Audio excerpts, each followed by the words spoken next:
POTS stands for postural orthostatic tachycardia syndrome. It is a very big thing, meaning it's a dysfunction of your autonomic nervous system.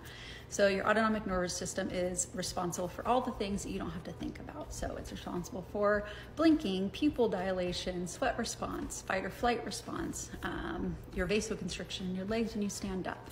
And that one is one of the ones that is definitely the most symptoms that people have, which is a postural change in heart rate. So if you're sitting down or laying down and then you stand up, for you, most people, your veins in your legs squeeze, and it squeezes your blood from your legs back up to your heart and your core.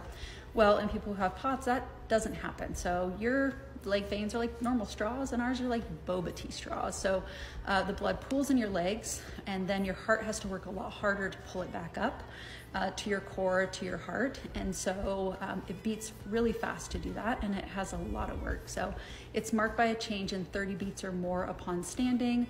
Many people, depending on where they're at, it is much, much higher. So when I got diagnosed, I was in the middle of a flare, which was a really bad group of symptoms.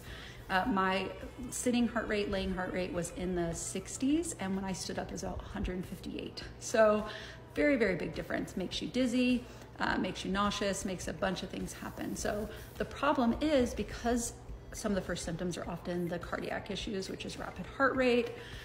It can cause like a tightness feeling in your chest, feel out of breath, or like you're running when you're sitting.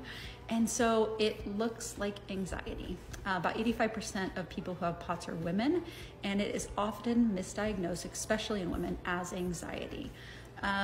Now, thankfully, with COVID, with long haul and long haul COVID being diagnosed as POTS, there is a lot more research that's being done on it, and I think it's been a lot more in the media, which is great. Videos like this, I'm excited that we have a chance to talk to this many people about what POTS is, because what happens is you have people like me who started having symptoms at 17, and I wasn't diagnosed until I was 35. So for a very long time, I was told I had anxiety, that I had panic attacks, which were not panic attacks, it was an inappropriate release of adrenaline, thanks to POTS. So that's kind of it in a nutshell. If you've got any more questions, let me know. And there's a bunch of resources online and in my bio as well.